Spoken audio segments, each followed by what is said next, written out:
Hi, it's Deb Watson, and today I'm going to show you how to paint a birdhouse. I placed the reference photo over my watercolor paper and used graphite paper to go around the edges. The first thing I'm going to do is use liquid masking. This is PBO drawing gum to mask out the butterfly and the white pole. I use an old craft brush. I bought 50 of these for $5, I think. And I had a coupon at the local craft store. That way I can use them and just throw them away. Masking will ruin your brushes.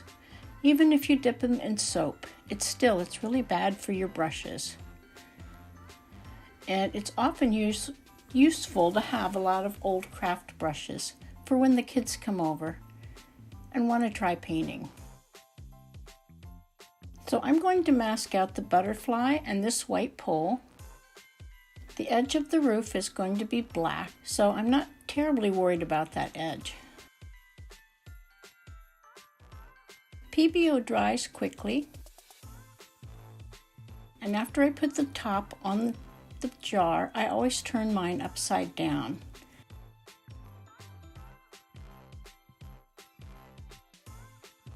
Here's some of the blues that I'll be using. You could use, this is cobalt blue. This is cerulean blue. You can see it's a little greener, a little cooler than the cobalt. And here's phthalo. Cobalt and cerulean are both very light, and phthalo is very dark. But it's a beautiful blue and it makes nice greens. So if you have a light blue and a touch of phthalo, like there I'm using cerulean and I'm going to blend it with the phthalo blue, you can make a beautiful robin's egg blue or sky blue, and it's going to work really well for landscapes. The way I'll be doing the flowers is called sponging. I'm using a small piece of natural sponge. I'm just dipping the fronds of the natural sponge into my paint. I did wet the sponge first and squeeze all the water out. Then I dipped it in the paint. You can see you can do sponging on dry paper. You can do sponging on damp paper. And this is kind of the stippling pattern you get. If you don't like sponging and you like using brushes, you can buy a stippling brush, which will do very much the same thing. I'm going to start by wetting the sky area.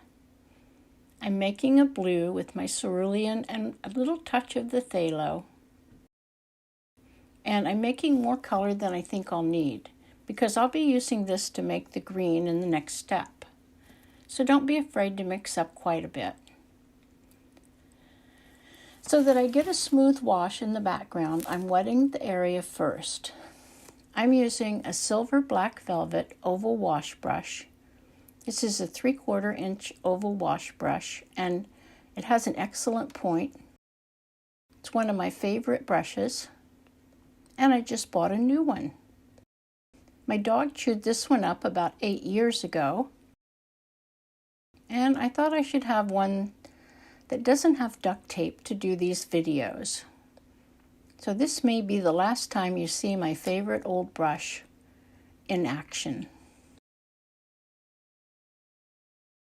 Now that it's wet, I just touch it to the paper to see, and that's pretty intense. So I add a little more water. And I'm not trying to cover every inch of this paper.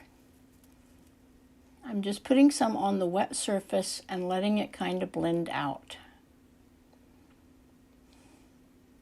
I'm going around the flower areas.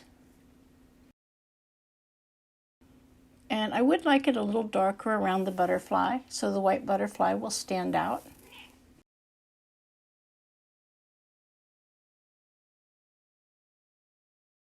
So I'm going to make the area around the butterfly a little darker and more intense with more paint. And I'm also painting around the birdhouse. You can go right over top of the masking.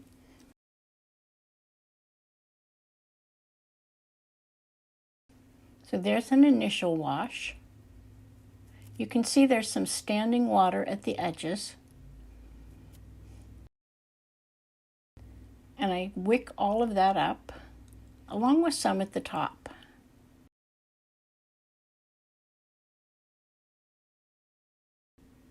That gives me some soft edges at the outside. I don't want the butterfly to be the only area of concentrated blue. So I put a little bit around the birdhouse also.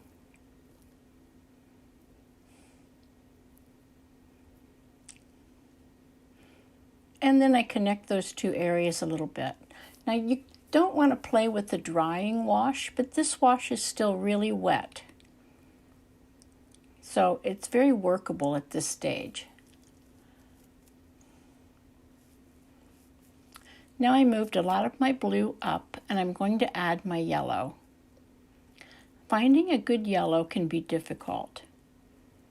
This is Minzadazolone yellow, however you pronounce it, from Core, which I was quite happy with, and now they've discontinued it.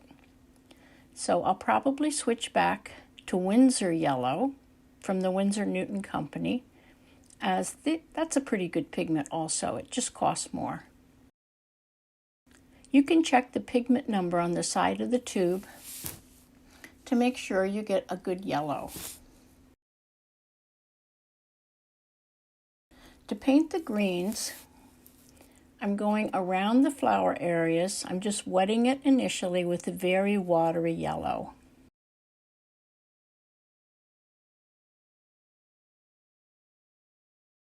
And I let a little bit of it go up and touch into the still wet blue sky. And you see it turns green almost immediately. And then just like I did with the sky, I dab some of the green mix, that's my blue and my yellow, into the wet yellow area. You could also sprinkle in some table salt if you wanted more texture. I'm going to skip the salt this time. And that looks pretty good, so I'm going to continue on. In the free online lesson, I'll include an outline page that outlines exactly where I put my flowers and butterfly, but you of course can put your flowers and butterfly anywhere you like.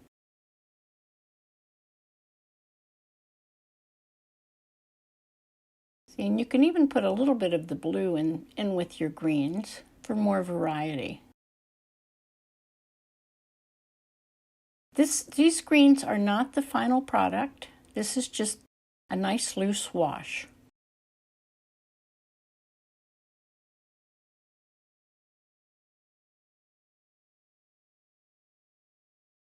Painting everything with a solid color can be very amateurish looking.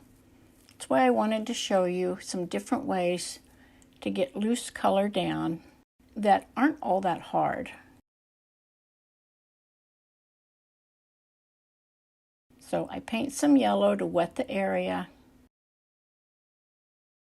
I dot in some of my green and or blue and just let it spread out a little. And I'm going to speed up the last part because I think you guys have got it by now.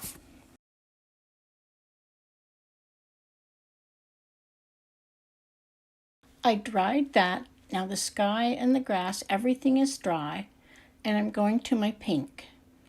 Today I'm using quinacridone pink. I dip my damp sponge in it, and I'm just dabbing the tips of the sponge onto where I want the flowers. I'm starting with a very watery mixture for the flowers in the back. I want them to be lighter. And this is a watercolor pencil. Another thing you can do is to take a razor and scrape the edge so that some of that goes into the wet wash. Now you can see all the little spatters around that flower. They'll just blow away because they won't stick on dry paper. That's one way you can get some chunks of color in a wet area that won't dissolve. Watercolor pencils are great to use with your watercolor paints. So I'm scraping a little off here and there.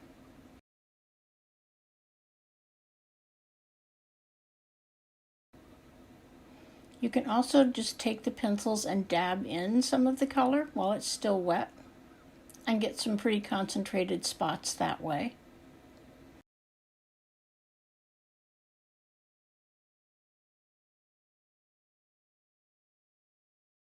And I've used up all my paint already. Sponges can absorb an awful lot of pigment and water. So this is the farthest away area of flowers, and it's going to be the lightest. You can keep all your flowers light if you like, but I like them getting more concentrated as they come towards your viewer. So that's the farthest away flowers. And for the ones that are a little closer, I'm going to use the same color, just more paint and less water.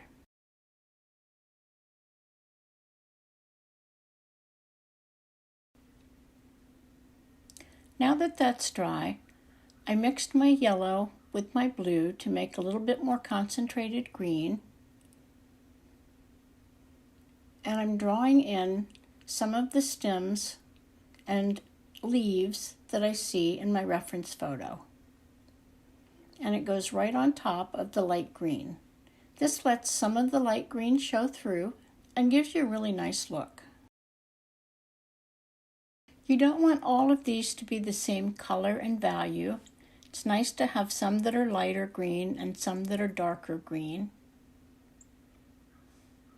And I'd like a little more attention over by the birdhouse. So I take just a minute to take some actual red paint and dot in some darker flowers just in the ones around the birdhouse.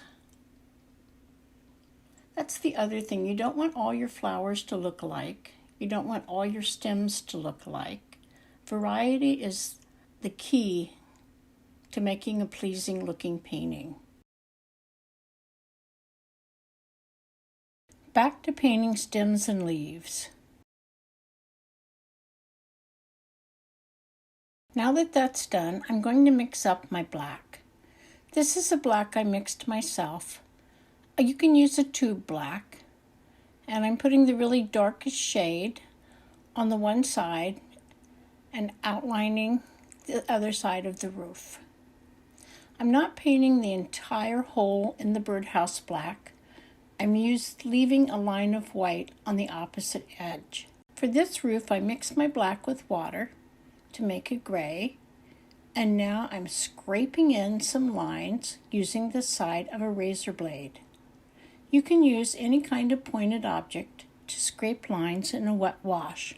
This way you get some nice thin lines, and it's a nice look.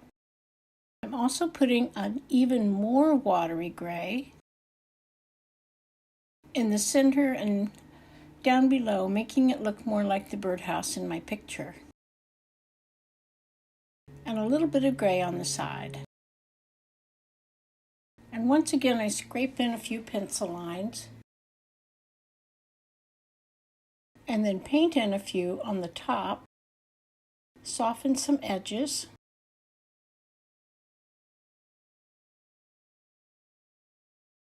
and that's the birdhouse. I don't have much masking on this, so I'm just going to rub it off with my finger. You can see the masking saved the white of the paper.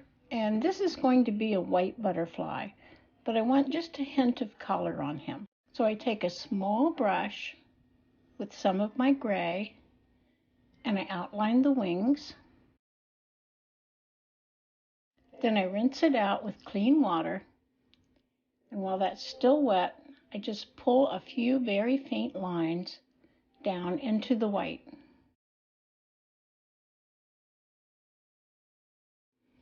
have to clean up the edges on the antenna with some of my leftover blue. And I use some of the black to suggest his body and the dots on his wings. I also take the masking off of the pole and put a little shading on the right side so it matches my birdhouse shading. And that's about it. Now, if you want, you can use an opaque white. This is Pro White by Daler-Rowney, to clean up any edges or dot in some white on any flowers that you feel like are too solid looking. So this is my take on my reference photo and the easiest way I know to paint it and have it look especially nice. Having the really distant light-colored far-away flowers and the close-up darker flowers gives you a lot of interest in this picture. And you can also use the opaque white or a white ink pen to sign your name. I hope you like this. I hope your picture turns out great. Thanks for watching and happy painting!